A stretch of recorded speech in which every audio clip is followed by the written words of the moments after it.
Monggo Ustadz Mujari bisa dimulai.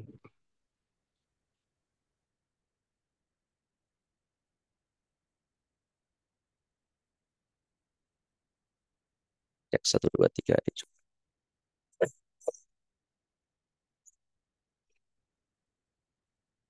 Baik.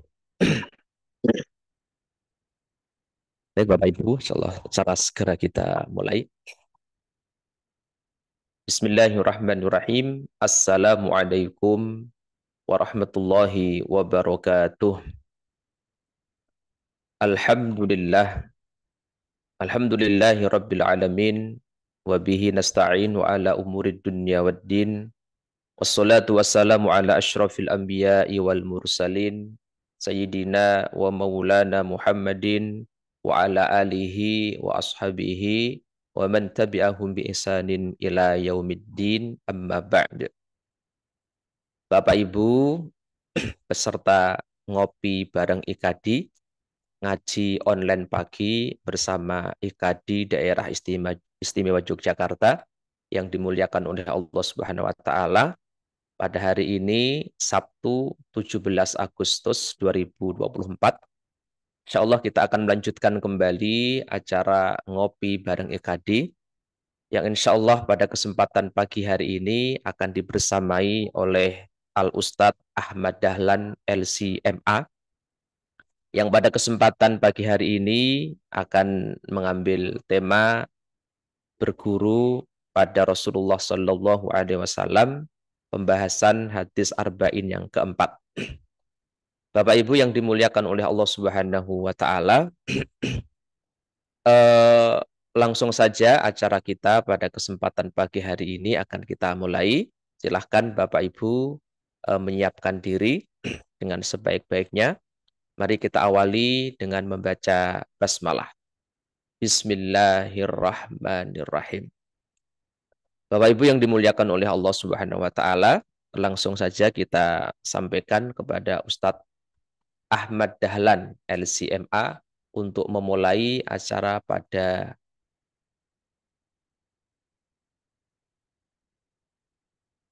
pagi hari ini. Monggo Ustadz. Nggih, matur nuwun Pak Mujari. Bismillahirrahmanirrahim. Assalamualaikum warahmatullahi wabarakatuh. Waalaikumsalam warahmatullahi wabarakatuh. Innal hamdalillah nahmaduhu wa nasta'inuhu wa nastaghfiruh. Wa na'udzu billahi min shururi anfusina wa sayyiati a'malina may yahdihillahu fala mudilla lah wa may yudlilhu fala hadiya lah. Asyhadu an la ilaha illallah wahdahu la syarika lah wa asyhadu anna nabiyyana Muhammadan abduhu wa rasuluh la nabiyya ba'dah. Allahumma salli wa sallim wa barik ala sayyidina Muhammadin wa ala alihi wa sahbihi ajma'in. Subhanaka la ilma lana illa ma 'allamtana innaka antal alimul hakim. Allahumma 'allimna ma yanfa'una wanfa'na bima 'allamtana innaka ala kulli syai'in qadir amma ba'd.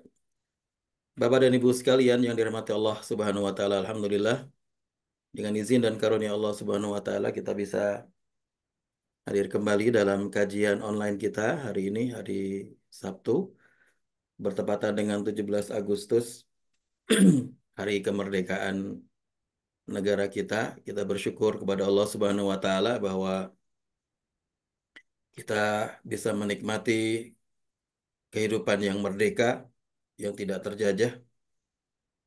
Tentunya ini tidak dimiliki oleh sebagian kaum muslimin di beberapa belahan dunia yang lain, terutama yang sekarang kita lihat di Palestina, bagaimana mereka terus berjuang dan terus terus hidup dalam kondisi yang belum merdeka, yang itu barangkali di zaman yang sudah semaju ini tentunya menjadi suatu yang sangat paradoks begitu, bahwa negara-negara besar mereka mengatakan bahwa manusia setara, punya hak asasi manusia dan seterusnya, tetapi tidak mampu menyelesaikan permasalahan Palestina dan tidak mampu membebaskan mereka dari penjajahan. Kita bersyukur kepada Allah Subhanahu wa taala atas karunia ini, karunia kemerdekaan, keamanan, kesejahteraan, eh, tidak ada perang dan seterusnya. Bapak dan sekalian, nikmati Allah Subhanahu wa taala, hari ini kita akan membahas Hadis yang keempat, izinkan saya untuk share screen. Hadis keempat dari Al-Arba'in An-Nawawiyah. Hadis ini adalah mengenai proses penciptaan manusia dan juga penulisan takdir. Jadi ada dua tema besar yang akan dibahas oleh hadis ini. Yang pertama adalah proses penciptaan dan peniupan ruh bagi manusia dan pencatatan takdirnya ketika dia masih dalam janin ibunya. Kemudian bagian yang kedua adalah mengenai ilustrasi dari takdir itu yang nanti diilustrasikan oleh Rasulullah Shallallahu Alaihi Wasallam. Kita baca hadisnya. Bismillahirrahmanirrahim. An Nabi Abdurrahman Abdullah bin Mas'udin radhiyallahu taala anhu, dari Abdullah bin Mas'ud, dari Abu Abdurrahman Abdullah bin Mas'ud radhiyallahu taala anhu, qala, dia berkata, hadatsana Rasulullah sallallahu alaihi wasallam, Rasulullah menceritakan kepada kami, wa huwa shadiqul masduq, dan Rasul adalah as-sadiq, orang yang benar, wal masduq, yang dibenarkan. Dibenarkan artinya kita mempercayai apa yang disampaikan oleh Rasulullah. Inna ahadakum yujma'u khalquhu fi batni ummihi arba'ina yawman nutfah. Sesungguhnya salah seorang di antara kalian dikumpulkan penciptaannya dalam janin ibunya, dalam perut ibunya, selama 40 hari berupa nutfah, berupa sperma. Summa yakunu alaqatan mithla dhalik. Kemudian menjadi alaqah, segumpal darah, mithla dhalik, seperti itu. Thumma yakunu mudghatan mithla dhalik, kemudian menjadi segumpal daging seperti itu. Thumma yursalu ilaihil malak, kemudian diutuslah kepadanya, kepada janin itu, seorang malaikat. Fayanfukhu fihi ruh, kemudian malaikat itu meniupkan ruh kepadanya, pada janin itu. Wa yu'maru bi arba'i kalimatin, kemudian diperintahkan untuk menyampaikan 4 kalimat kepada malaikat itu, bikatbi rizqihi, untuk menuliskan rizkinya, rizki janin tadi, wa ajalihi, ajalnya, wa amalihi, dan perbuatannya, wa syaqiyun am sa'idun, dan mengenai apakah dia akan celaka atau bahagia. Tentunya dimaksud adalah di akhirat. Fawallahilladzi la ilaha ghairuh, demi zat yang tiada Tuhan selainnya, inna hadakum la ya'malu bi'amali ahlil jannah. Sesungguhnya salah seorang di antara kalian benar-benar beramal dengan amalan penduduk surga, hatta ma yakunu bainahu wa bainaha illa dhira, sampai kemudian jarak antara dirinya dengan surga itu hanya 1 hasta saja. Fayasbiqu alaihil kitab, dan sudah mendahului baginya kitab itu. Mendahului maksudnya mencatat akhir dari eh, ending dari kehidupan orang tersebut, syaqiyun am sa'id tadi, apakah celaka atau bahagia. Faya amalu bi amali ahli nar, maka kemudian dia beramal dengan amalan penduduk neraka. Fayadkhuluha, maka dia masuk neraka. Wa inna ahadakum la ya'malu bi amali ahli nar, dan salah seorang di antara kalian itu benar-benar beramal dengan amalan penduduk neraka, hatta ma yakunu bainahu wa bainaha illa dhira, sampai jarak antara dia dengan neraka hanyalah 1 hasta. Fayasbiqu alaihil kitab, kemudian telah mendahului kepadanya kitab. Faya'malu bi amali ahlil jannah, kemudian dia beramal dengan amalan penduduk surga. Fayadkhuluha, maka dia kemudian memasukinya, memasuki surga. Rawahul Bukhari wa Muslim. Hadis ini eh, di kalangan ahli hadis termasuk di antara hadis-hadis yang disebut dengan hadis muskil. Hadis muskil ini hadis yang substansi maknanya tidak bisa dipastikan, multitafsir. Atau dia bertentangan dengan hadis yang lain yang sahih. Atau bertentangan dengan Al-Quran, atau bertentangan dengan akal sehat, atau bertentangan dengan sejarah. Tentunya di sini kalau kita lihat kemuskilannya, letak kemuskilannya adalah pada bagian terakhir dari hadis ini yang menyatakan bahwa seseorang melakukan amalan penduduk surga, berarti dia orang soleh, melakukan ibadah dan seterusnya. Tapi kemudian ternyata catatannya di sana dia akan masuk neraka, maka kemudian dia melakukan perbuatan yang membuatnya masuk neraka dan sebaliknya.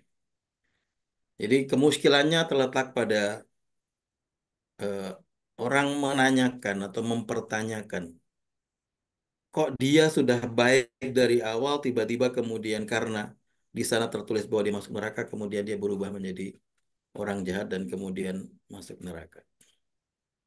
Seakan-akan ada dalam tanda kutip ada yang mempertanyakan rasa keadilan di situ. Tapi tentunya nanti kita akan jelaskan semampu kita ya di sini sesuai dengan kemampuan manusia untuk memahami dan sesuai dengan apa yang disampaikan oleh para ulama. Baik Bapak dan Ibu sekalian, jadi hadis ini menjadi salah satu hadis yang penting mengenai pembahasan qada dan qadar, yaitu keyakinan bahwa amalan kita semua ini yang kita lakukan sejak kita lahir dan nanti sampai ketika kita akan meninggal di dunia ini, itu sudah tercatat di Lauhul Mahfuz. Itu adalah sebuah keniscayaan bahwa Allah telah mencatat semua amalan manusia, apa yang akan dilakukannya. Bahkan Allah mencatat semua yang akan terjadi di alam semesta ini. Sebelum Allah menciptakan alam semesta itu sendiri, dalam hadis dikatakan bi khamsina alfi sanah, yaitu selama 550.000 tahun sebelumnya. 500.000 tahun sebelum Allah menciptakan alam semesta ini, Allah sudah mencatat, menuliskan apa yang akan terjadi di alam semesta. Jadi takdir Allah sudah, ilmu Allah, Allah dengan pengetahuannya, dengan ilmunya mengetahui apa yang akan terjadi dalam semesta ini, kemudian mencatatnya di Lauhul Mahfuz. Tentunya dari sisi kita, dari sisi seorang Muslim, kita meyakini hal itu, tetapi juga kita ada kekhawatiran dalam hati. Kekhawatiran kita adalah karena kita tidak tahu ending kita akan seperti apa. Nanti kita meninggalnya dalam kondisi apa begitu? Apakah husnul khotimah ataukah sebaliknya? Jadi ada kekhawatiran bahwa apa yang kita sekarang usahakan ini tidak akan finish dengan baik begitu, tidak akan sesuai dengan harapan kita. Nah, nanti tentunya ini akan seharusnya memberikan motivasi yang sangat besar kepada kita semua sebagai seorang muslim untuk berusaha konsisten dan komitmen, untuk istiqomah, untuk berusaha sebaik-baiknya meniti kehidupan ini dengan hati-hati. Bahwa kita tidak tahu apa yang terjadi di depan, maka kita harus dengan penuh kewaspadaan, dengan penuh perhitungan, dengan segala usaha yang kita bisa meniti kehidupan ini dengan baik, sesuai dengan yang Allah inginkan dari kita ketika kita diciptakan di atas muka bumi ini. Dengan cara itu adalah bentuk usaha yang kita bisa lakukan, dan selanjutnya kemudian kita berdoa dan bertawakal kepada Allah Subhanahu wa taala. Dalam hadis ini Ibnu Mas'ud mengatakan haddatsana Rasulullah sallallahu alaihi wasallam wa huwa shadiqul masduq. Tentunya para sahabat ketika menyampaikan sebuah hadis, mereka sering mengatakan qala Rasulullah atau mungkin ada yang mengatakan haddatsani Rasulullah, akhbarani Rasulullah. Rasulullah telah menceritakan kepadaku. Tetapi tambahan wa huwa shadiqul masduq ketika menyampaikan hadis mengatakan bahwa ini adalah nabi yang bercerita dan dia adalah orang yang benar dan ucapannya dibenarkan. Kita tidak mungkin mengatakan bahwa Rasulullah bohong. Ini tidak sering terjadi atau tidak sering kita dengar dalam hadis-hadis Nabi. Sahabat mengatakan hal seperti itu. Untuk menunjukkan bahwa Abdullah bin Mas'ud di sini ingin memberikan stressing, ingin menguatkan, ingin menekankan bahwa apa yang disampaikan ini benar-benar dari Rasulullah, bukan dari dia. Kenapa? Karena isi hadis ini adalah berhubungan dengan hal yang gaib. Sesuatu yang di luar kemampuan manusia untuk mengetahuinya. Karena itu barang gaib, sesuatu yang gaib, maka manusia tidak punya sumber untuk bisa mengetahuinya selain dari Allah dan Rasulnya. Itu yang pertama. Jadi Abdullah bin Mas'ud ingin menekankan bahwa apa yang saya sampaikan ini adalah suatu yang bukan kemampuan kita untuk menganalisanya, untuk mengetahui secara pasti, maka ini saya yakinkan sumbernya adalah di Rasulullah SAW. Saya tidak membuatnya sendiri. Yang kedua, yang ingin ditekankan oleh Abdul Mas'ud di sini dengan mengatakan bahwa shadiqul masduq adalah bahwa apa yang akan disampaikan adalah benar. Karena Rasulullah bukan orang yang pembohong. Rasulullah adalah seorang nabi yang punya sifat-sifat kejujuran yang harus dimiliki oleh seorang nabi. Karena dia menjadi wasilah, menjadi perantara antara kita dengan Allah Subhanahu wa taala. Ya, kalau kita ingin mengetahui apa yang diinginkan oleh Allah Subhanahu wa taala, sumbernya ya dari Rasulullah, karena kita tidak bisa berbicara langsung kepada Allah Subhanahu wa taala, berkomunikasi. Komunikasinya dengan Rasulullah pada waktu itu tentunya. Jadi Abdullah bin Mas'ud ingin mengatakan bahwa ini yang saya sampaikan benar karena Rasul adalah orang yang benar. Walaupun barangkali kalian tidak akan atau sebagian dari kalian tidak akan bisa melogikakannya dengan logika kalian, tapi ini sabda Rasulullah begitu. Jadi seakan-akan Abdullah bin Mas'ud ingin mengatakan terima saja ini yang disampaikan oleh Rasulullah Shallallahu Alaihi Wasallam ini terima saja. Dan ini juga memberikan pengetahuan yang lain kepada kita Bapak dan Ibu sekalian bahwa alam yang gaib ini adalah alam yang atau hal yang gaib adalah sesuatu yang berada di atas kemampuan manusia untuk menganalisanya, merasionalkannya, maka sumber kita hanya dua. Ini sudah pernah saya sampaikan juga di pertemuan sebelumnya bahwa sumber kita adalah memahami yang gaib hanya dua, yaitu Al-Quran dan Sunnah Nabi Muhammad SAW. Tidak ada sumber yang lain. Walaupun kalau kita lihat di beberapa buku-buku para ulama, termasuk Ibnu Qayyim ya, Ibnu Qayyim al-Jauziyah bukan Ibnu Qayyim. Ibnu Qayyim al-Jauziyah ya terkenal dengan nama Ibnu Qayyim. Dalam beberapa bukunya, beliau seringkali menetapkan atau me- memilih pendapat mengenai hal yang gaib itu berdasarkan misalnya mimpi yang mutawatir, mimpi yang banyak terjadi di kalangan orang-orang yang soleh atau para ulama. Yaitu nanti kita akan jelaskan juga beberapa hal mengenai hal ini. Tetapi bagi kita, harusnya hal yang gaib ini tidak bisa diambil dari hal yang lain, kecuali dari Quran dan Sunnah. Karena apa? Karena sehebat apapun atau sepasti apapun hasil yang kita dapatkan dengan analisa kita atau dengan wasilah-wasilah cara-cara yang lain, sarana yang lain, tetap tidak bisa memastikan mengenai apakah benar itu seperti itu atau tidak.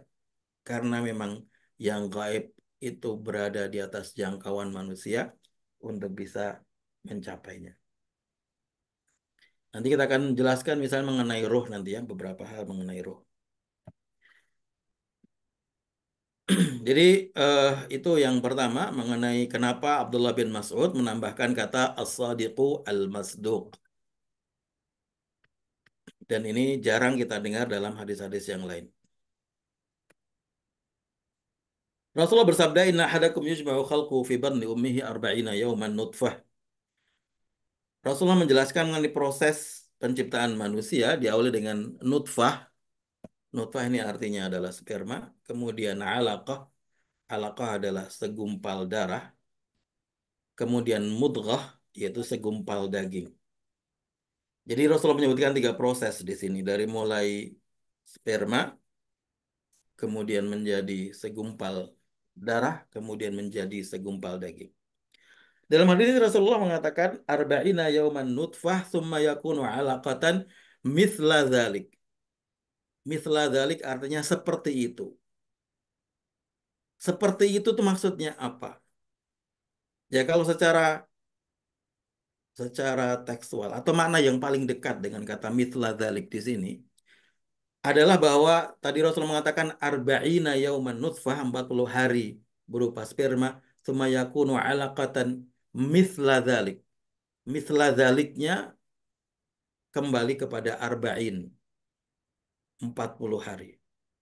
Dan itu makna yang paling banyak diambil oleh para ulama, terutama ulama klasik. Jadi 40 hari sperma, kemudian segumpal darah juga seperti itu, yaitu 40 hari juga. Berarti 40 plus 40, 80. Kemudian summa yakunu mudghatan mithla dzalik, kemudian menjadi segumpal daging 40 juga, berarti plus 40 lagi menjadi 120. Jadi menurut hadis ini kalau kita pahami secara tekstual atau makna yang paling dekat ya, bukan tekstual juga sebenarnya. Makna yang paling dekat dengan kata mithlu dzalik adalah bahwa dalam 120 hari itu terjadi proses dari mulai sperma sampai menjadi segumpal daging. Jadi 120 hari. Dan ini kemudian diambil oleh beberapa ulama misalnya yang kemudian berpendapat karena di sini setelah itu kemudian Rasul mengatakan fayin thumma yursalu ilaihi malak fayanfukhu fihi ruh. Kemudian diperintahkan malaikat untuk datang dan meniupkan ruh. Jadi 120 hari ditiupkan ruh. Maka kemudian kalau kita lihat beberapa ulama seperti Imam Ahmad dan yang lain berpendapat kalau janin sudah berusia 120 hari berarti dia sudah dianggap sebagai manusia karena sudah ada ruhnya. Jadi kalau di aborsi berarti termasuk pembunuhan, begitu.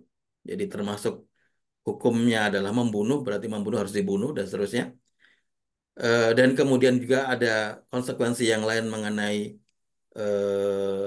bahwa dia dianggap sebagai manusia. Kalau misalnya dia nanti gugur misalnya keguguran, maka dia diurus sebagai seorang muslim yang sudah menjadi manusia, disolatkan dan seterusnya.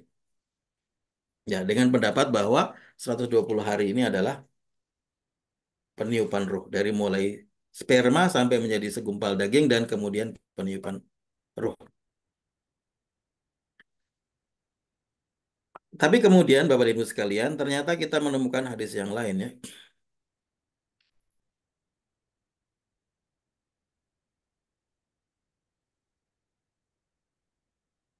Hadis yang lain ini adalah hadis riwayat Muslim yang Rasulullah bersabda, hadis yang sahih juga.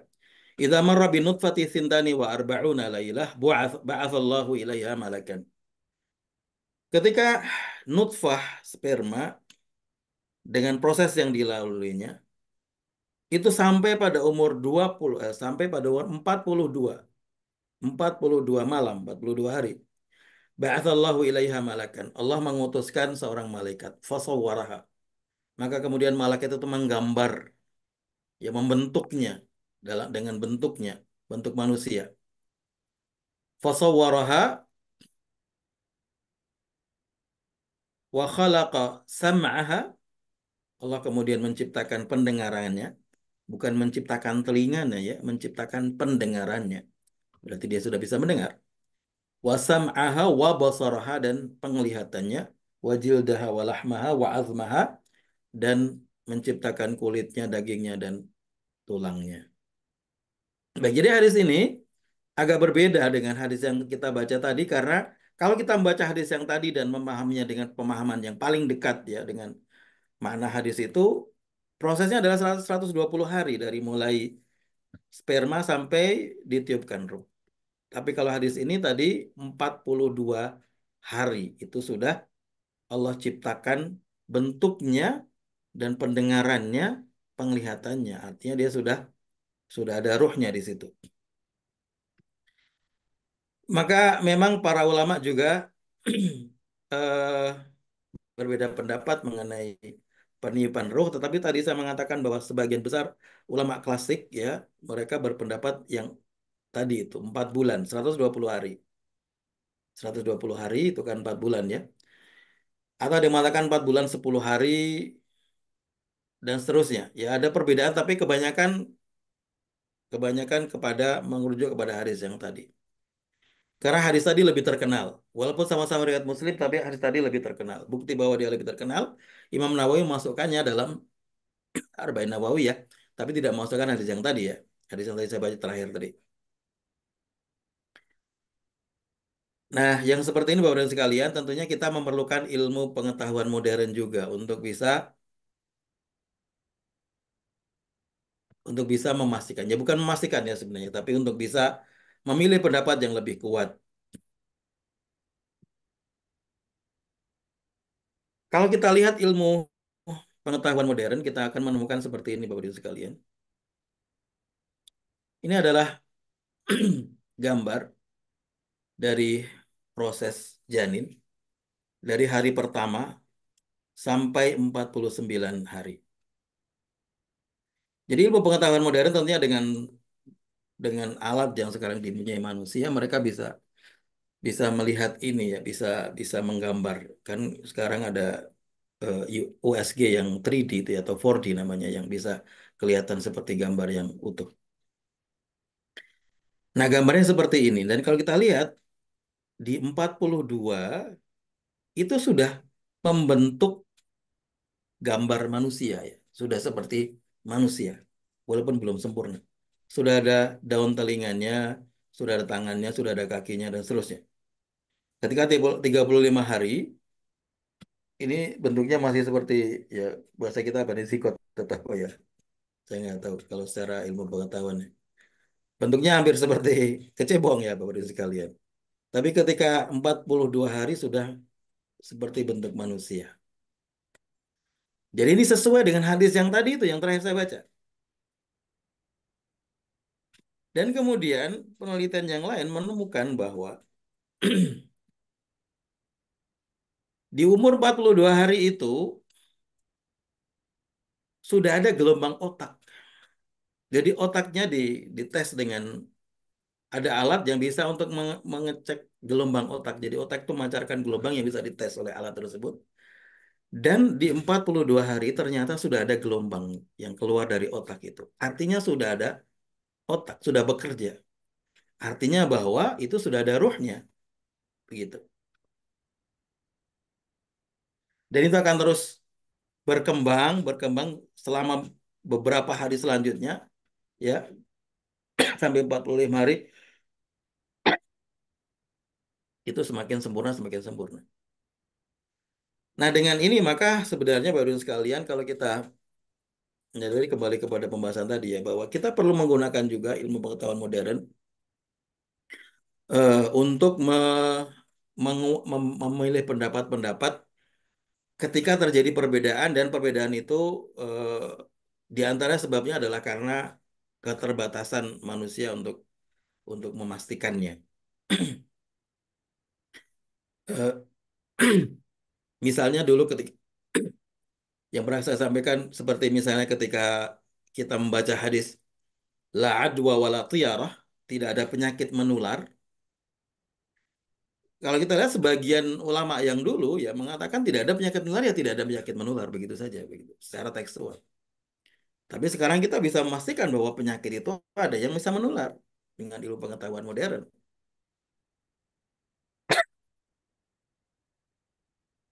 Tetapi kemudian dijelaskan bahwa penularannya bukan dengan sendirinya tetapi dengan izin Allah Subhanahu wa taala. Jadi dalam hal yang kita bisa menggunakan ilmu pengetahuan sebagai sarana untuk menguatkan pendapat itu kita bisa ambil. Maka dengan ini kembali kepada permasalahan ini maka kita mengatakan kalau menurut saya tarjih saya atau yang saya pilih adalah pendapat bahwa 41 hari itu sudah ada ruhnya. Berarti bagaimana dengan misla dalik tadi? Summa yakunu alaqatan misla dalik. Misla daliknya kita artikan dalam 40 hari itu. Jadi arba'ina yauman nutfah thumma yakunu alaqatan mithla dzalik, artinya dalam 40 hari itu semua terjadi nutfah, alaqah dan mudghah. 40 hari itu semuanya proses itu ada nutfahnya, ada alaqahnya sampai kepada mudghah. Dan itu yang kita lihat dalam gambar yang tadi bahwa itu yang terjadi. Yang terjadi adalah dalam proses 42 hari itu sudah mudghah, sudah segumpal daging, sudah bahkan sudah terbentuk manusia. Berarti kalau begitu ya, kalau sudah seumur itu tidak boleh digugurkan dengan alasan apapun, karena itu berarti membunuh manusia. Tentunya tentang pengguguran ini ada perbedaan pendapat ya. Kalau sebelum berumur atau sebelum menjadi janin yang ada rohnya. Kalau misalnya itu eh, berkaki, dikhawatirkan akan berakibat fatal kepada ibunya dan lain-lainnya. Mungkin ada yang membolehkan. Baik, itu mengenai penciptaan manusia. Dan ini sebenarnya baru sekalian memberikan juga pemahaman kepada kita betapa Rasulullah SAW itu yang dia hidup 1400 tahun yang lalu sudah bisa menjelaskan hal seperti ini yang tidak mungkin diketahui oleh manusia dengan ilmunya pada waktu itu untuk menunjukkan bahwa benar-benar risalah yang dibawa Rasulullah adalah risalah yang benar, risalah dari Allah SWT. Ilmunya tidak mungkin Rasul dapatkan sendiri dengan penerawangan atau misalnya mikir-mikir sendiri atau mungkin mengira-ira, tidak mungkin. Ini semua hanyalah dari Allah Subhanahu wa taala. Dan kita akan sangat kita akan dapatkan banyak sekali hal seperti ini dalam dalam agama Islam. Baik, jadi sini kemudian Rasulullah menjelaskan bahwa ditiupkannya ruh pada waktu itu. Dan ruh ini, Bapak Ibu sekalian, adalah di antara rahasia Allah. Yas'alunaka 'anir ruh, qul ruhu min amri rabbi wa ma utitu minal ilmi illa qalila. Ruh, mereka bertanya mengenai ruh, katakan oleh Muhammad, ruh adalah urusannya Allah, bukan urusan kalian. Kalian tidak punya ilmu mengenai itu. Wa ma utitu minal ilmi illa qalila, dan kalian hanya diberikan ilmu yang sedikit mengenai hal itu. Ya, sekarang kalau kita bertanya, kita punya roh masih hidup, tapi bagaimana bentuknya? Di mana tempatnya? Kalau nanti kemudian orang meninggal, pindahnya kemana roh itu? Apakah masih di dimensi kita di dunia ini atau pindah ke dimensi yang lain? Ini kita nggak tahu semua itu. Kalau kita melihat orang meninggal, kalau yang pernah berhadapan dengan orang yang meninggal ya, dari proses dia mulai masih bergerak, kemudian tiba-tiba tidak bergerak, itu ruhnya pindahnya kemana? Kita nggak tahu. Maka ruh adalah di antara rahasia Allah Subhanahu wa taala. Kalau beberapa ulama mengatakan roh itu memiliki beberapa fase dalam hubungannya keterikatannya dengan badan kita. Fase pertama adalah fase dalam rahim. Roh ada, badan juga ada, tapi hampir-hampir dia tidak merasakan kehidupan. Maksudnya kalau kita tanya sekarang ya, ingat gak kita waktu berada di janin? Ngapain dulu? 9 bulan, lama itu. Ngapain aja kita dalam janin? Kita nggak ada yang tahu ya, nggak ada yang ingat. Artinya kita hidup waktu itu, tapi kita tidak benar-benar merasakan kehidupan yang sempurna. Yang tahu orang lain, kita malah nggak tahu. Kita nggak ingat sama sekali. Nah, fase yang paling sama-sama hidup adalah fase di dunia. Kita hidup, rohnya juga hidup, jasadnya hidup maksudnya. Jasadnya hidup, rohnya juga hidup dengan sempurna. Tetapi tentunya badan lebih dominan karena badan yang kemudian dia terlihat maksudnya. Yang terlihat orang, yang diketahui orang adalah badannya. Ruhnya nggak kelihatan, tapi ada. Dan itu yang menggerakkan badan tersebut. Fase selanjutnya adalah dalam barzakh. Dan ini ruh yang lebih dominan karena badannya sudah tidak berfungsi. Sudah dipisahkan dari ruhnya. Badan dipisahkan dari ruh di barzakh, maka badannya kemudian nanti hancur, ruhnya masih ada. Maka ruh yang dominan. Dan kehidupan yang paling sempurna adalah nanti ketika di akhirat, ketika Allah menggantikan fisik kita dengan fisik yang baru tapi ruh yang sama. Jadi ruh ini yang akan dari awal sampai akhir nanti, akhir perjalanan kita di akhirat itu yang tidak berubah. Jadi sejak Allah menciptakan kita sebagai manusia, ditiupkan ruh, ruh itulah yang akan menyertai. Sebenarnya kitalah ruh itu begitu. Ruh itulah kita yang nanti akan kita melakukan perjalanan dari mulai janin, kemudian di dunia, kemudian di alam barzah, kemudian nanti sampai di akhirat. Ketika di akhirat kemudian kita akan diberikan fisik yang baru sesuai dengan amalan kita tentunya. Ya semoga kita semua termasuk dalam orang-orang yang diberikan surga Allah SWT sehingga kemudian fisik kita adalah fisik yang sempurna yang disebutkan oleh Rasulullah SAW seperti fisiknya umurnya Nabi Isa ketika meninggal yaitu 33 tahun. Baik. Bapak dan Ibu sekalian, mengenai roh ini ada sebuah buku ya karangan Ibnu Qayyimul Jauziyah yang dia menjelaskan mengenai roh, namanya Kitab Ruh. Dalam kitab ini banyak hal yang beliau sampaikan yang barangkali sebagian menjadi pertanyaan kita dan ada beberapa yang beliau bahas di situ ya mengenai roh dalam dalam kitab itu yang di antara tema misalnya yang sering ditanyakan adalah, atau mungkin yang menjadi perbincangan masyarakat, katanya bahwa orang kalau sudah meninggal nanti kalau setiap malam Jumat itu datang ke rumah ya, sampai ada lagunya Pak ya. Apakah benar seperti itu? Misalnya begitu ya. Apakah benar eh, ruh itu bisa berjalan-jalan? Apakah ruh itu nanti di alam barzakh dia saling bertemu dan bercakap-cakap? Misalnya ibu dan bapak kita sudah meninggal, saya misalnya bapak dan ibu saya sudah meninggal. Apakah di sana mereka bertemu kemudian bercakap-cakap, misalnya berinteraksi? Nah, ini masalah yang memang masalah yang betul-betul gaib sekali, yang tidak bisa dilogikakan, tidak bisa dirasionalkan. Maka sumbernya harusnya cuma Quran dan hadis saja. Tapi dalam masalah-masalah ini misalnya kita kita kita awali dari yang pertama tadi ya, mengenai apakah ruh itu datang ke rumah setiap malam Jumat. Ada lagunya itu Pak di lagu Jawa. Katanya kalau malam Jumat datang ke rumah kemudian minta didoakan dan seterusnya. Saya terus terang tertarik dengan hal itu. Kemudian saya pernah mencarinya hadisnya. Karena ini terkenal di kalangan mahasiswa-mahasiswa saya waktu itu menyampaikan begitu. Saya cari hadisnya dan ketemu Pak. Ada hadisnya. Bahwa setiap malam Jumat roh itu pulang ke rumahnya. Kemudian minta untuk didoakan dan seterusnya. Tapi sayangnya hadisnya palsu. Kalau hadisnya palsu berarti tidak bisa dijadikan sebagai dalil sama sekali. Ya sama sekali. Karena itu bukan sabda Nabi. Jadi saya mengatakan kalau barang gaib harusnya sumbernya dari Allah dan Rasulnya dalam hadis yang sahih. Lah kalau hadisnya palsu berarti bukan hadis. Maka tidak bisa dijadikan sebagai dalil. Berarti itu kita tidak bisa pastikan. Atau kita bisa mengatakan tidak terjadi seperti itu. Satu. Kemudian kalau kita menggabungkannya, merasionalkannya dengan hadis yang lain, bahwa orang di barzakh itu, Bapak dan Ibu sekalian, di alam barzakh itu ada orang-orang yang disiksa. Ada namanya siksa kubur. Nah, kalau orang disiksa, kemudian bisa jalan-jalan itu bagaimana logikanya? Tidak masuk di akal. Dia disiksa, tapi bisa jalan-jalan kemana-mana. Nah, terus kapan dia disiksanya? Itu menjadi tidak logis, bertentangan dengan hadis yang sahih bahwa di alam barzakh ada siksa kubur namanya, azabul qabr. Maka itu memastikan lagi menguatkan kita bahwa itu tidak terjadi, bahwa roh tidak jalan-jalan, tidak pulang ke tidak pulang ke rumahnya.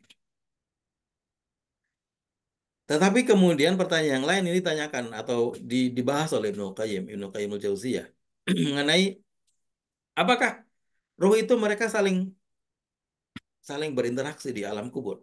Taruhlah kita makan tidak pulang ke rumahnya. Tapi di alam barzakh itu, di alam mereka, apakah mereka berinteraksi? Nah, Ibnu Qayyim al-Jauziyah dia mengatakan bahwa iya, mereka saling berinteraksi. Ini jawaban dari Ibnu Qayyim. Bahkan dia mengatakan bahwa ruh orang yang sudah meninggal bisa berinteraksi dengan ruh orang yang masih hidup. Dengan menafsirkan ayat yang dalam Al-Quran itu ya, mengenai, tapi tetap tafsir ya, bukan bukan berarti sesuatu yang pasti. Ayatnya saya lupa.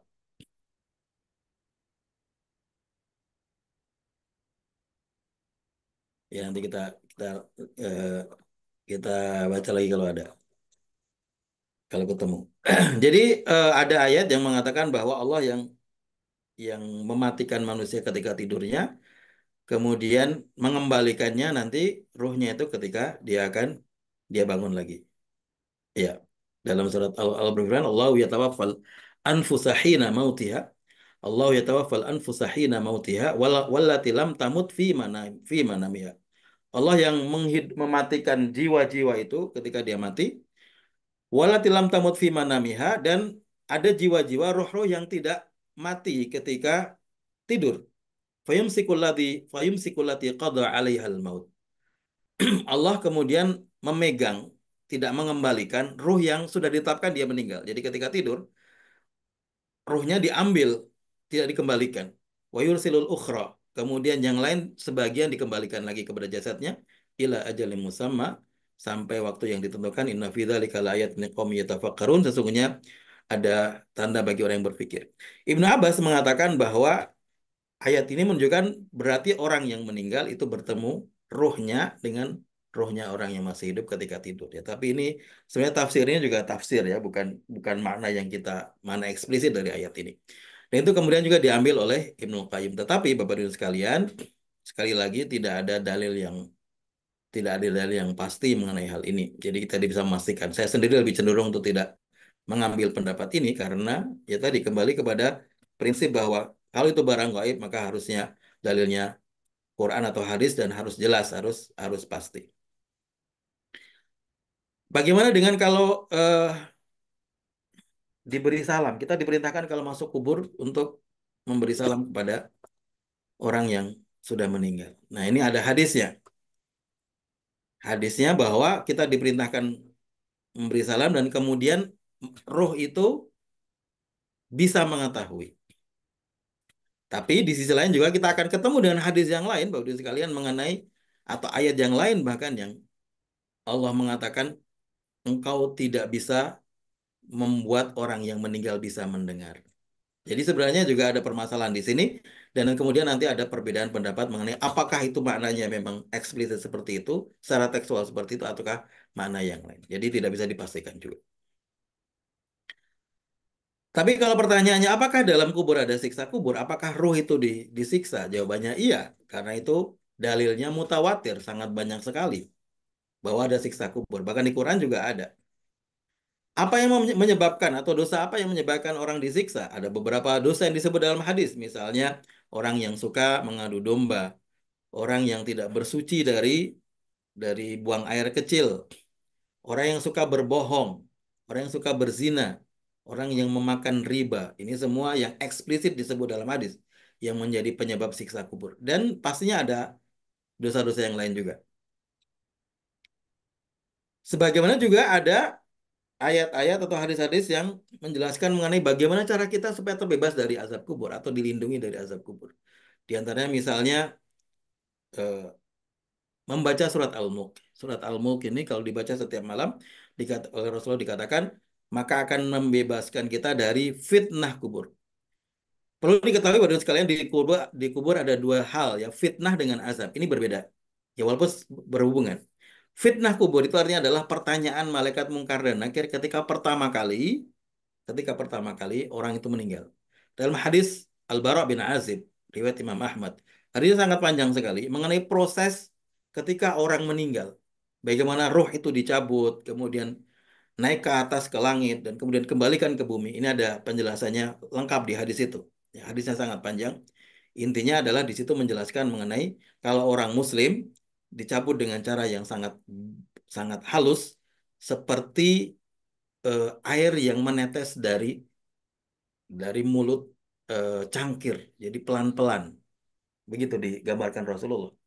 Kemudian ruhnya dibawa malaikat ke atas, baunya wangi setiap melewati tingkatan langit. Malaikat berkata, ini siapa orang yang baunya sangat wangi. Disebut namanya dengan nama yang paling baik. Sampai kemudian tingkat paling, ke tingkat ke langit yang paling atas. Kemudian dikembalikan ke bumi. Dikatakan di situ fatu'adu ruhuhu ila jasadihi. Dan kemudian dikembalikanlah ruhnya kepada jasadnya. Temporari, temporer, sebentar. Dimasukkan sebentar, kemudian didatangkan dua orang malaikat yaitu Munkar Nakir yang bertanya man rabbuka wa man nabiyyuka dan seterusnya, siapa Tuhanmu, siapa nabimu dan seterusnya. Ini namanya fitnah kubur.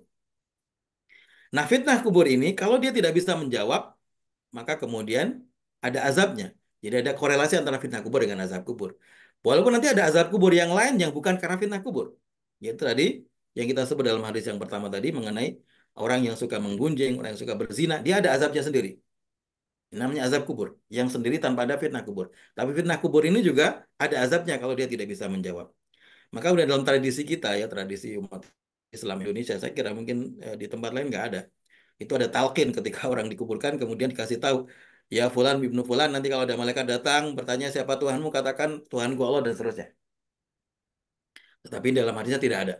Saya pastikan tidak ada hadis yang menjelaskan seperti itu bahwa Rasulullah mengajari kita untuk seperti itu. Dan secara logika Bapak dan sekalian, tentunya orang yang nanti menjawab pertanyaan malaikat dalam fitnah kubur bukan karena kecerdasannya, bukan karena dia ingat atau tidak ingat, tetapi karena amalannya. Jadi yang menentukan apakah dia bisa menjawab pertanyaannya atau tidak, bukan karena dia cerdas, atau karena dia pintar ilmu agama, atau karena dia seorang profesor, atau dia seorang yang IQ-nya tinggi, bukan. Tetapi karena amalannya. Kalau amalannya baik, dia bisa menjawab.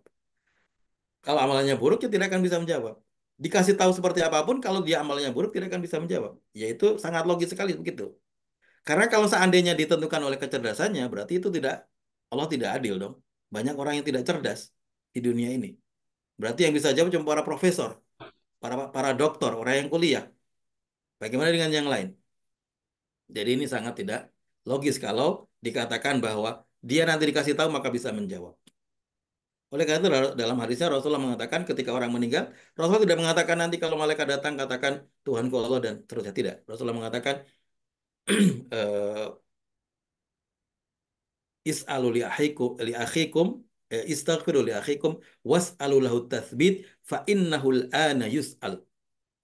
Mintakanlah ampun bagi saudaramu yang sedang dikubur ini dan berdoalah semoga dia ditetapkan bisa menjawab maksudnya pertanyaan. Fa innahul ana yus'al karena sekarang dia akan ditanya oleh malaikat. Jadi itu tentang fitnah kubur dan azab kubur ya. Dan ada kata-kata fatu'adu ruhu ila jasadi menunjukkan bahwa dalam proses fitnah kubur itu dikembalikan sementara rohnya ke dalam jasadnya, kemudian nanti diambil lagi. Dan itu barangkali Bapak dan sekalian menjelaskan kenapa dalam beberapa peristiwa yang kita tahu, misalnya ada orang yang bercerita ketika sebuah makam digali baru beberapa menit atau beberapa jam kemudian hancur berdarah-darah. Ini saya pernah mendengar ini ya, tahu ceramah di televisi seorang ustadz bercerita dia mengalami sendiri. Jadi saya percaya dia seorang ustadz dan dia mengalami sendiri bahwa ada seorang jenazah yang kebetulan namanya sama begitu di Jakarta. Tentunya Jakarta ini kan ngantri ya kalau menguburkan itu dia rumit ya, harus bayar dan seterusnya. Eh, Sama-sama namanya siapa begitu, kemudian hari itu meninggal semua, tempatnya berbeda, kemudian tertukar kuburannya. Dan yang datang belakangan dia tidak mau di situ karena dia misalnya kalau di Jakarta kan kalau di depan itu lebih mahal gitu yang dekat jalan. Dia minta supaya dikembalikan kepada seperti yang ketika mau dikubur ini salah bukan di sini harusnya di tempat yang sana yang sudah dikubur sana ada orang yang namanya sama. Kemudian dibongkarlah yang sudah dikubur pagi itu dan ternyata dibuka ada sudah berdarah-darah dan seterusnya. Barangkali ini menjelaskan hadis yang tadi dalam yang sebut Al-Bara bin Azib. Hadis Bara bin Azib mengatakan fatu'adu ruhuhu ila jasadi dan dikembalikanlah ruhnya ke dalam jasadnya itu untuk sementara ketika ditanya dengan fitnah kubur. Ini beberapa permasalahan mengenai ruh Bapak dan Ibu sekalian. Nanti kalau ada waktu silahkan dibaca sendiri ya kitabnya Ibnul Qayyim ada banyak ilmu di situ walaupun tidak semuanya kita sepakat barangkali. Baik, terakhir dari hadis ini adalah bagian mengenai takdir ya. Bahwa Allah sudah menulis takdir manusia. Takdir itu ada takdir yang di buku utamanya disebut dengan Lauhul Mahfud. Kemudian ada takdir yang ditentukan untuk seumur hidup, ada takdir tahunan, ada takdir harian. Itu yang menjelaskan kenapa dikatakan bahwa ketika Lailatul Qadar itu malaikat tanazzalul malaikatu warruhu fiha bi bi warruhu fiha bi idni rabbihim. Gimana? Inna anzalnahu fi Lailatul Qadar wa ma adraka ma Lailatul Qadar. Lailatul Qadar khairum min alfi syahr. Tanazzalul malaikatu warruhu fiha bi idni rabbihim min kulli amr. Min kulli amr. Malaikat turun dengan semua urusan. Urusan ini adalah maksudnya adalah takdir, catatan manusia untuk yang tahunan, takdir tahunan. Yang itu diambilnya dari Lauhul Mahfud yang ditulis oleh Allah 50.000 tahun sebelum diciptakannya alam semesta. Maka nanti dalam pemahaman Ahlussunnah wal Jamaah bahwa takdir itu sudah ada, sudah ditulis, tetapi ada beberapa takdir yang bisa dirubah. Ada takdir yang tidak bisa dirubah, ada takdir yang tidak bisa dirubah. Contoh takdir yang tidak bisa dirubah adalah seperti fisik kita sekarang ini. Ketika kita lahir dengan bentuk seperti ini, dengan kulit seperti ini, dengan hidung seperti ini, dengan semua yang kita punya, itu takdir yang tidak bisa dirubah. Kita tidak bisa kembali misalnya minta supaya dilahirkan dengan fisik yang lain. Kita juga tidak bisa minta kepada Allah untuk misalnya dilahirkan dari orang tua yang lain. Misalnya kita lahir dari orang tua yang miskin, kita minta supaya lahir dari keluarga kerajaan misalnya. Nggak bisa. Itu takdir yang tidak bisa dirubah. Tetapi ada beberapa takdir yang bisa dirubah dengan usaha manusia. Itu yang disebut dalam hadis Rasulullah mengatakan, la yaruddul qadar illa doa. Tidak ada yang bisa menolak takdir kecuali dengan doa. Jadi ada beberapa hal yang bisa dirubah dengan takdir yang bisa dirubah dengan doa, maka kita diperintahkan untuk berusaha dan berdoa. Jadi konsepnya sederhana mengenai takdir dalam Ahlussunnah wal Jamaah. Kita yakin bahwa takdirnya ada, sudah tertulis, tapi kita tidak tahu seperti apa takdir itu. Maka kemudian kita disuruh untuk berusaha semaksimal mungkin. Apa yang kita bisa lakukan, kita lakukan. Dan kemudian kita berdoa kepada Allah SWT yang terbaik untuk kita. Dengan itu maka kita berharap, kalaupun misalnya ada takdir yang buruk, maka kita berharap akan diganti Allah SWT dengan takdir yang baik. Sesuai dengan sabda Rasulullah, la yaruddul qadar illa doa. Tidak ada yang bisa merubah takdir kecuali dengan doa. Eh, Bagian akhir dari hadis ini menceritakan Rasulullah mengilustrasikan mengenai ketetapan takdir. Kalau sudah ditetapkan ya seperti itu. Nah ini memang eh, penjelasannya berbeda dari kalangan ulama. Tadi saya sebut itu termasuk dalam hadis yang muskil yang diperselisihkan mengenai maknanya bagaimana. Tapi intinya adalah Bapak Ibu sekalian, sebenarnya intisarinya begini. Intisarinya adalah bahwa kita semua ini tidak ada yang tahu nanti akan meninggalnya dalam kondisi apa. Kita apa husnul khotimah atau tidak husnul khotimah? Tidak tahu. Tapi kita diberikan kemampuan oleh Allah Subhanahu wa taala untuk memilih, untuk berusaha.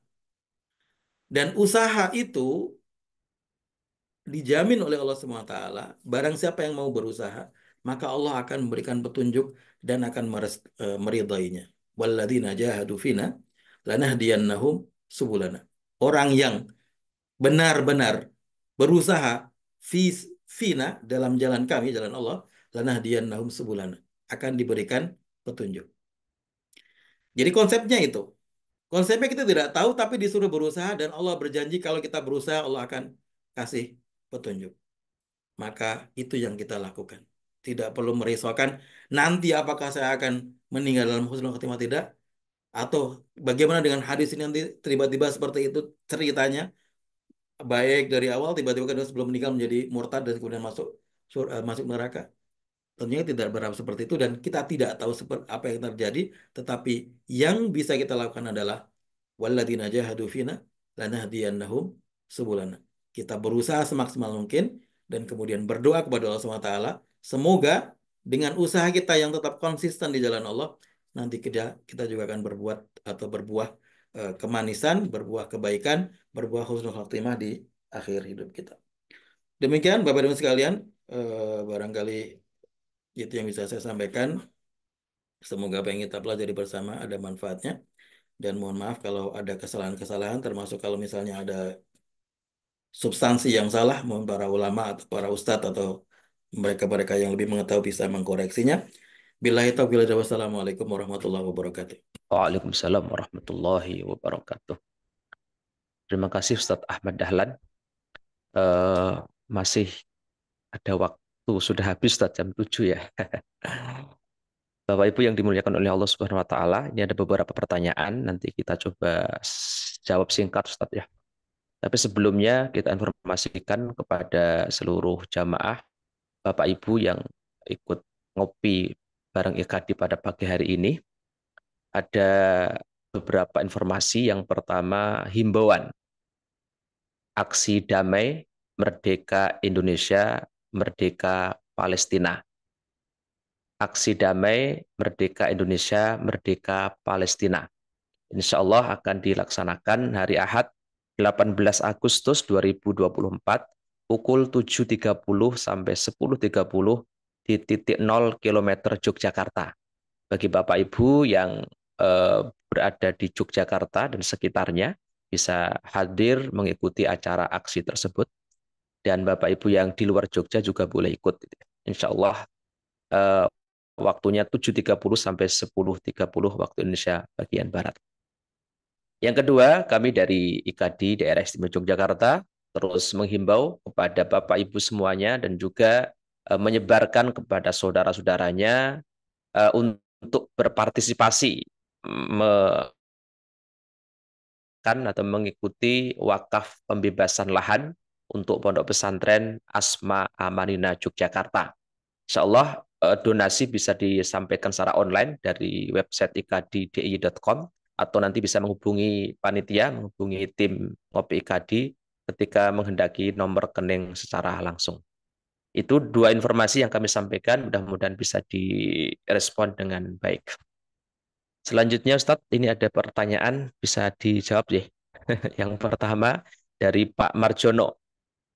Saya Marjono dari Moyudan Sleman Ustadz. Izin mau bertanya secara syariat Islam, bagaimana hukumnya atau penjelasannya untuk ibu hamil yang katanya melatih janinnya atau pendengarannya dengan headset atau memperdengarkan suara atau bunyi dari headset. Demikian, terima kasih. Wassalamualaikum. Enggak, Ustaz. Waalaikumsalam. Ya, terus.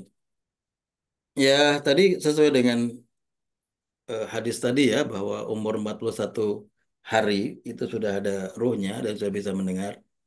Dan sesuai juga dengan pengetahuan modern bahwa umur itu sudah bisa merespon merespon apa namanya suara dan seterusnya. Ya kita bisa saja melakukan hal tersebut dan tidak ada larangannya. Yang jelas itu tidak ada larangannya ya. Eh, apakah Rasulullah pernah melakukan? Tidak pernah. Rasulullah tidak pernah melakukan. Tapi tidak semua yang tidak pernah Rasulullah lakukan berarti salah. Tidak. Ya, Rasulullah tidak kemudian yang tidak dilakukan Rasul berarti salah. Enggak seperti itu juga. Tidak apakah boleh dilakukan? Monggo silakan dilakukan. Eh, karena itu adalah sebuah usaha. Dan kalau kita logikakan ya sama dengan orang yang sudah hidup, misalnya anak kita yang masih kecil, dengan janin yang dalam dalam dalam perut itu kan sama-sama sudah hidup. Karena sudah hidup maka dia bisa bisa ditreatment dengan cara seperti itu. Kita didik dan memang itu adalah tugas kita untuk mendidik. Dan mendidiknya bisa dari mulai eh, sejak dalam kandungan. Dan secara ilmu ilmu pengalaman ya, yang melakukan seperti itu sudah banyak dan ada hasilnya. Saya pernah dapat cerita dari salah seorang ustadz yang dia tahu bahwa eh, jamaahnya itu anaknya dari mulai kandungan selalu diperdengarkan Al-Quran setiap hari dalam kandungan itu. Ketika anak itu lahir, jadi anak itu ketika nangis, kemudian dibacakan Al-Quran atau diperdengarkan Al-Quran, dia langsung berhenti, diam. Ya, itu cerita seru itu banyak sekali. Kenapa ya? Karena dari kecil dari dalam kandungan dia sudah terbiasa mendengar Al-Quran. Jadi insya Allah tidak apa-apa, hal yang baik. Kalau di Barat juga mereka kalau kalau orang Barat tentunya dengan anu ya, dengan musik mereka bukan dengan Quran. Tapi kita ada Quran maka kita menggunakan Al-Quran.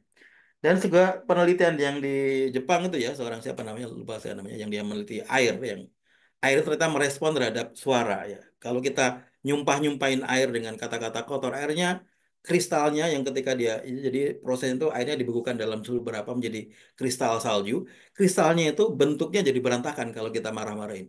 Tapi air yang didengarkan musik, yang didengarkan kata-kata yang baik, dengarkan Al-Quran, zam-zam dikeluarkan Al-Quran, dia menjadi kristalnya sangat indah sekali. Jadi kalau air saja bisa merespon terhadap suara, bagaimana dengan janin yang masih hidup? Ya pasti lebih lagi. Demikian wallah alam. Baik Ustadz, terima kasih. Yang kedua Ustadz, dari Bu Yun Heri. Siksa kubur itu sampai berapa lama Ustadz? Sampai kiamatkah? Enggak Ustadz. Siksa kubur ini kalau dalam Al-Quran ya, kalau pemahaman kita tentunya sesuai dengan dosanya ya. Siksa kubur ini sesuai dengan dosanya. Dan sebelum itu ya, sebelum kita menjawab yang ini, ada yang bertanya kenapa ada siksa kubur? Bukankah hisab itu di akhirat? Ya kan? Kenapa ada siksa kubur padahal hisabnya di akhirat? Jawaban dari itu para ulama mengatakan adalah di antara jawabannya adalah bahwa karena itu dalam rangka untuk mengurangi yang di akhirat. Karena yang di akhirat lebih besar siksanya. Maka siksa kubur adalah dalam rangka di antara mengurangi siksa yang di akhirat. Berarti kalau demikian, berarti siksa kubur itu akan sesuai dengan dosanya. Sampai kapan? Wallahu a'lam. Tetapi kalau dosa yang sangat besar, taruhlah misalnya kita cerita tentang dosanya Firaun ya, dan orang-orang yang mengikutinya pada zaman itu yang menantang Nabi, mencelakai Nabi Musa, kemudian menganggap diri sebagai Tuhan. Allah mengatakan annaru yu'raduna 'alaiha ghuduwan wa 'ashiyya wa yauma taqumus sa'ah adkhilu ala fir'auna asyaddal 'adab. Api itu dipaparkan kepada mereka itu setiap pagi dan petang dan sampai hari kiamat. Ini untuk yang siksanya Fir'aun dan pengikutnya. Jadi bisa jadi sisanya hari kiamat, sampai hari kiamat. Bisa jadi juga mungkin tidak sampai hari kiamat sesuai dengan dosanya, tapi kita tidak bisa memastikan, maka kita katakan bahwa itu semua adalah hak Allah untuk melakukannya. Yang penting kita berusaha untuk supaya tidak terjadi yang seperti itu terjadi kepada kita, mendapatkan sisi kubur di alam barzah. Demikian Allah alam. Oke, baik Ustaz. Terakhir Ustaz nggih ya? Atau nanti tambah lagi masih banyak nih. Yang ketiga dari Bunda Wulan, izin bertanya Ustaz. Roh dikembalikan ke jasadnya itu hanya saat fitnah kubur atau juga sampai siksa kubur? Monggo, Ustaz. Iya, kalau berdasarkan hadis itu ketika di fitnah kubur saja, ketika pertanyaan itu saja.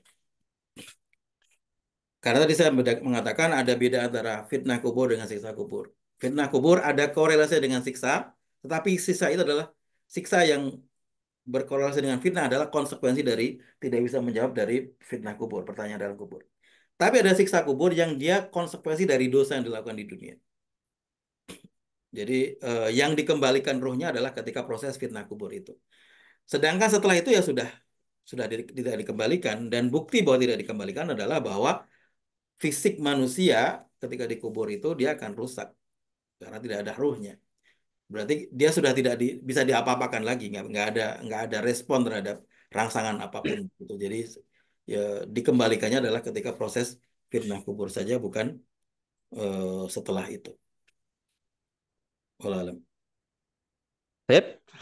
Eh, Demikian mungkin acara kita pada pagi hari ini. Ini masih ada beberapa pertanyaan nanti kita list untuk kemudian bisa dijawab oleh Ustadz Ahmad Dahlan di lain waktu insya Allah. Karena waktu sudah jam 7.10, ini beberapa ada yang mau ikut upacara bendera Ustadz.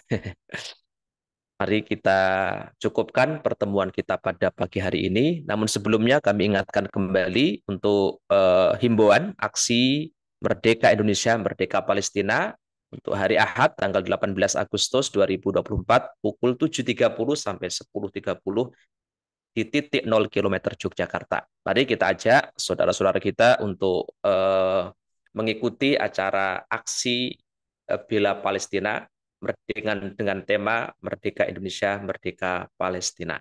Kita ajak saudara-saudara kita dan juga menyiapkan infak terbaik untuk saudara-saudara kita di Palestina. Mudah-mudahan dengan yang kita lakukan, meskipun ini kecil, meskipun ini sedikit, meskipun ini tidak apa namanya begitu besar, mudah-mudahan menjadi bernilai di sisi Allah Subhanahu wa taala dan menjadi wasilah untuk saudara kita di Palestina merdeka. Dan selanjutnya yang kedua, kami juga menghimbau kepada Bapak Ibu untuk menyisihkan sebagian hartanya untuk wakaf pembebasan lahan, pembangunan pondok pesantren Asma Amanina Yogyakarta di bawah Aswan, di bawah naungan IKADI Daerah Istimewa Yogyakarta. Demikian acara kita pada kesempatan pagi hari ini. Dari kami tim Ngopi bareng IKADI Daerah Istimewa Yogyakarta, banyak kekurangan, banyak hal yang kurang berkenan di hati Bapak Ibu semuanya. Kami mohon maaf yang sebesar-besarnya. Kita akhiri dengan doa kafaratul majelis. Subhanakallahumma bihamdika asyhadu an la ilaha illa anta astaghfiruka wa atubu ilaik. Alhamdulillahirabbil alamin. Wassalamualaikum warahmatullahi wabarakatuh.